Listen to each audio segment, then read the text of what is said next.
tekereza utuye mu gihugu gitemba amata n'ubuki, amahoro ari yose, abana bajya ku ishuri buri gitondo, abahinzi bari mu mirima yabo bahinga buri munsi, imijyi mu bice bitandukanye iri kugenda itera imbere, mbega ubuzima buri kwendereya. Ariko umunsi umwe ukajya kubona umwanzi, igitero giturutse mu kirere. Mu ntambara zigezweho ntabwo umwanzi akiza anyuze ku butaka, ahubwo umwanzi asa nka drone, misile cyangwa se indege z'intambara. Intambara y'iyi minsi iri kurwanwa n'ikoranabuhanga, umuvuduko ndetse n'imbaraga z'ikirere. Mu myaka mikeya ishize mu burasirazuba bwa Repubulika ya Kongo, ubwo intambara yongeraga kubura hagati ya leta ya Kongo n'igisirikare cyayo FARDC barwana bahanganye n'umutwe wa M23, havuzwe byinshi. Kongo yakomeje ishinza u Rwanda gufasha M23, ibirego u Rwanda rwakomeje ruhakana rwivuye inyuma. Ibyo no gushyira abantu mu rujijo, niba bavuze inkunga niba nazigaragaze noneho. Gusa si icyo tugiye kugarukaho, ahubwo umunsi umwe perezida wa Kongo Etienne Felix Tshisekedi yagize ati, Je vais réunir les deux chambres en congrès. Nzakoranya inteko ishinga amategeko imitwe yombi nk'uko biteganywa n'itegeko nshinga, hanyuma mbasabe uburenganzira bwo gushoza intambara ku Rwanda. Ibi mbivuze nabitekerejeho kandi mpagaze ku ijambo ryanjye, kuko mbyiteguye. Kandi uyu munsi tunakeneye kohereza ingabo mu Rwanda, dufite ubushobozi bwo kurasa Kigali turi hano. De chez nous, nous pouvons atteindre Kigali. Iri jambo ryavugishije abantu benshi kubera ko ni threat ikomeye cyane ku gihugu cy'u Rwanda. Ijambo n'ubundi ryaje rikurikira ubushotoranyi bukomeye cyane bw'igisirikare cya leta ya Kongo FARDC ubwo mu matariki ya 24 z'ukwa mbere 2023 uwo mwaka. N'ubundi indege y'intambara ihambaye ya Sukhoi y'igihugu cya Kongo yari imaze kuvogera inshuro nyinshi ikirere cy'u Rwanda, maze kuri izo tariki 24 z'ukwa mbere 2023 indege za kuraswaho ubwo yongeraga kuvogera ikirere cy'u Rwanda.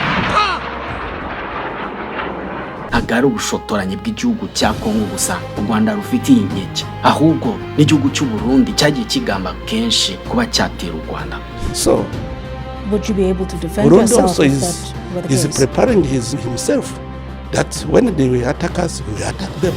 Hanyuma uyu munsi twakibaza tuti, ni gute u Rwanda ruri kurinda ikirere cyarwo? Ikaze rero kuri Murayama Dogs, maze kwinjize kandi gutembereze muri Air Defense System y'u Rwanda, nkubwire ibikoresho karabutaka birinze ikirere u Rwanda rufite, nkubwire n'indege 3 zihambaye karabutaka u Rwanda rufite z'intambara ziteguye kuba zarinda ikirere cy'u Rwanda ndetse n'ubusugire bw'igihugu igihe byaba bibaye ngombwa. Ntibibagirwe gukanda like, ntibibagirwe subscribe, ndetse tuze no guhurira muri comment.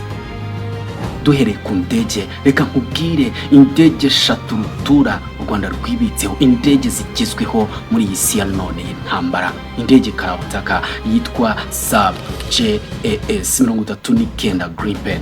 Iyi ni indege ihambaye cyane, ihagaze agaciro hagati ya $60 na $85 z'amadolari y'abanyamerika. Indege yakozwe cyangwa se ikorerwa mu gihugu cya Sweden n'uruganda rwitwa SAB AB. Iyi ndege ni generation ya 4 n'ibice bitanu. Indege itwarwa n'umupilote umwe. Akamaro kayo nta kandi ni air to air combat, bivuze intambara yo mu kirere. N'ubundi akandi kazi kayo ni ground attack, ibitero by'uko butaka irasa umwanzi yirukankana mu masegonda nkayo guhumbya. Undi mumaro wayo ni reconnaissance, bivuze nyine ko inafite ubushobozi bwo kumviriza no gutata aho umwanzi aherereye, maze ikamwataka imutunguye akamera nk'ukubiswe n'inkuba. Ni indege imaze kugurwa ndetse no gukoreshwa na bimwe mu bihugu bikomeye hano ku isi. Hano twavuga nyine ba nyiri kuyikora aba Sweden, tukaza muri Afrika tugasangamo ikindi gihugu kifite uretse u Rwanda ni Afrika y'Epfo, akiyongeraho Brazil, Thailand, Hungary ndetse na Repubulika ya Czech. Indi ndege hambaye ya kabiri rutura igisirikare cya RDF ndetse n'ingabo zacu zirwanira mu kirere zibitseho ni yitwa Dassault Rifle. Iyi ni indege rutura, indege yakorewe imirimo yose mu rugamba, misiyo yose wayitumaho ikora mu kanya nk'ako guhumbya. Yakorewe mu Bufaransa, ikorwa n'uruganda rwitwa Dassault Aviation. RDF ikaba yibitseho generation ya 4 n'ibice bitanu. Ni indege ihagaze mu gaciro hagati ya $100 ndetse na $120 z'amadolari. ikaba ari indege ku rugamba imeze nka shitani, kubera ko mu kanya nk'ako guhumbya ishobora guhita ihindura misiyo, igakora misiyo ebyiri icyarimwe. Urugero nko kurasa indege z'umwanzi icyarimwe no kurasa ku butaka. Indege ifite systeme ya AESA radar, izi ngizi ni electronic warfare system spectral, ziyifasha kubasha kudetectinga cyangwa se kumenya niba hari icyago kije, ndetse bifasha no kwirinda za misile zaba zirashweho. Iyi ndege uretse kuba yarakuriwe mu Bufaransa, ndetse mu Bufaransa bakaba bayikoresha igihugu Ubuhinde, Egypt, Qatar, Ubugereki ndetse na Leta Zunze Ubumwe z'Abarabu. Iyi ndege barayifite kandi bakorera akazi neza. Urumva ko na RDF ifite igikoresho kizewe. Indege yindi rutura, indege ya gatatu karabutaka RDF yibitseho ni yitwa Chengdu J-20 Mighty Dragon. Ucyumva Chengdu wumve ko ari indege yakorewe mu Bushinwa, akandi kazina nickname kayo ni Mighty Dragon.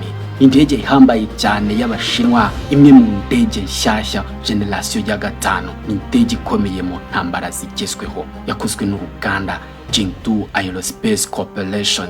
Generation ya gatanu nyine ikaba ifite ikoranabuhanga ryitwa Stealth, no kuvuga ngo n'ikoranabuhanga rifasha kubitabonwa na radari, ikaba yagera ku mwanzi itigeze ibonwa n'ibikoresho by'ikoranabuhanga by'umwanzi.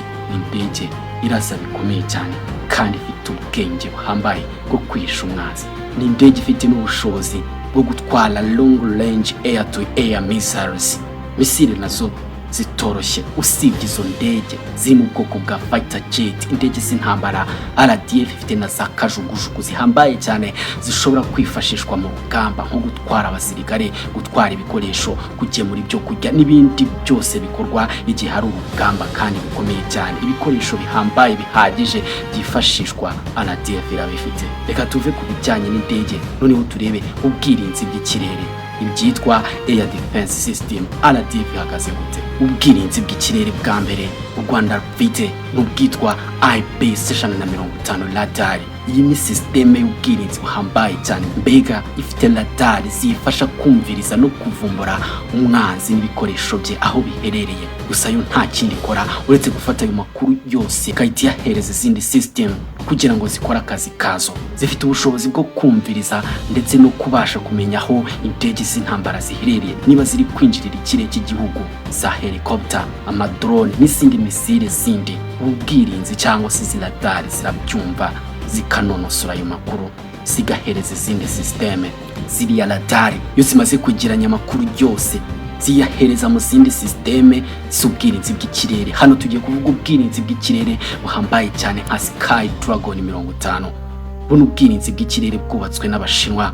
N'ubwirinzi akazi kabwo n'ubundi no kudetectinga cyangwa se kumviriza, ikamenya neza ibiturutse mu kirere, hanyuma ikahita ibishyira hasi mu kanya nk'ako guhumbya. Indege z'intambara, kajugujugu, za misile ndetse na za drone n'ibindi bisasu byose bishobora kuza mu kirere, Sky Dragon 50 irabyumviriza ikahita ibiturikiriza mu kirere bitaragera ku butaka. Hari n'ubundi bwirinzi bwa gatatu bwitwa Itian Air Defense System. Ubu nabwo bwakozwe n'Abashinwa, nabwo n'ubwirinzi bw'ikirere buhambaye cyane, ariko akazi kabwo ni ukurinda ingabo ziri ku butaka, kumenya aho zigeze, niba hafi aho ngaho nta mwanzi uhari, kumenya ibirindiro niba birinzwe neza mu kirere, bega nta mwanzi uri hafi aho ngaho ushobora gutungurana akaba yakataka. Bishobora kumviriza ikamenya niba nta ndege z'intambara, ikamenya niba nta drone cyangwa se ikindi kintu kije kubangamira umutekano w'ikirere cyaba kiri gusatira aho ngaho, maze ikahita ikora akazi kayo.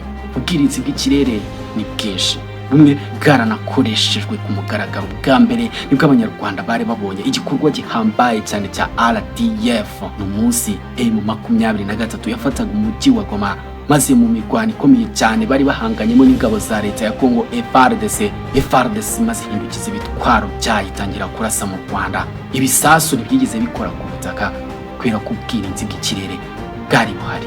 Dusoza twakibaza tuti, niba RDF ari igisirikare kimaze kwiyubaka ku ruhando mpuzamahanga, ibikoresho bigezweho n'ikoranabuhanga, discipline ndetse n'ubunararibonye, hanyuma turyame dusinzire, ikirere ndetse n'umutekano rusange w'igihugu cy'u Rwanda birarinzwe? Igisubizo reka ntaba ari cyo kibaha.